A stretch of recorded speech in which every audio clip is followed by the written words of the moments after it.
Rare orchid ಗಿಡಗಳನ್ನ ಹುಡ್ಕೊಂಡು ಒಂದು ಹಿಡನ್ ಸ್ಟ್ರೀಮಿಗೆ ಬಂದಿದ್ವಿ. ಡೆಂಡ್ರೋಬಿಯಂ ಹರ್ಬೇಸಿಯಂ ಅಂತ ಈ ಆರ್ಕಿಡ್ ಇವಾಗ ಬ್ಲೂಮ್ ಆಗೋ ಸೀಸನ್ನು.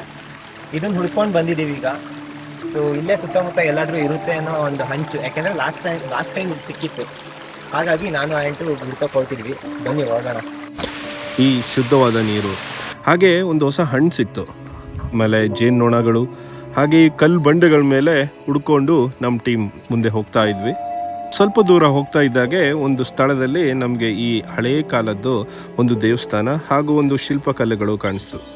ವಿಕ್ಕಿ ಕಳ್ಸತಿ ಇದೇ ಮರದಲ್ಲಿ ಆರ್ಕಿಡ್ ನೋಡಿದ್ದ ಅಂತ ಹೇಳ್ದ. ನಮ್ಮ ದುರಾದೃಷ್ಟ, ಇವತ್ತು ನಮಗೆ ಆ ಆರ್ಕಿಡ್ ಸಿಕ್ಕಿಲ್ಲ. ಬಟ್ ಇನ್ನೊಂದು ಕಡೆ ಅದೃಷ್ಟ ಅನ್ಬೋದು, ಬೇರೆ ಆರ್ಕಿಡ್ಗಳು ಸಿಕ್ತು. ನಾವು ಹುಡುಕ್ತಾ ಬೇರೆ ಸ್ಥಳಗಳನ್ನ ಭೇಟಿ ಮಾಡಿದ್ವಿ. ತುಂಬ ಕಡೆ ಹುಡುಕಿ ನಮಗೆ ಒಂದು ಕಡೆ ನಿಂತು ನೋಡಿದಾಗ ಈ ದೇವಸ್ಥಾನ ಹೇಳಿದ್ನಲ್ಲ, ಅದ್ರ ಮೇಲೆ ಏನೋ ಒಂದು ಕಾಣಿಸ್ತು. ನೋಡಿದರೆ ಇನ್ನು ನೋಡಿ ಹಾವಿನ ಪೊರೆ. ಅಷ್ಟರಲ್ಲೇ ವಿಕ್ಕಿನ ಕರೆದ.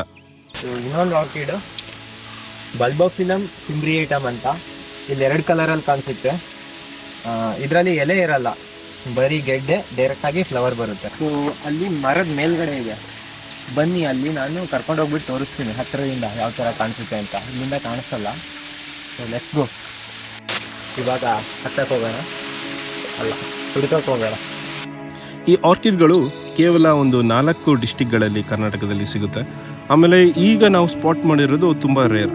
ಇದನ್ನು ನಾವು ನೋಡಬೇಕು ಅಂದರೆ ಇದೊಂದು ಮರ ಹತ್ತಬೇಕು. ಸುಲಭವಾಗಿ ಈ ಮರಗಳನ್ನ ಹತ್ತಿದ, because is a flying farmer.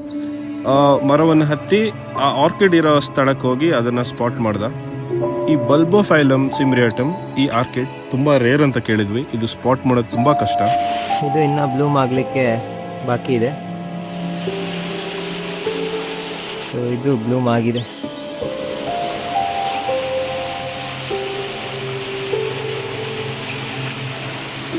ಇದಕ್ಕಿಲ್ಲಿ ಕಾಣಿಸ್ತಿರ್ಬೋದು, ಎಲೆಗಳಿಲ್ಲ, direct flower ಮತ್ತು ಬಲ್ಬ್ ಅಷ್ಟೇ.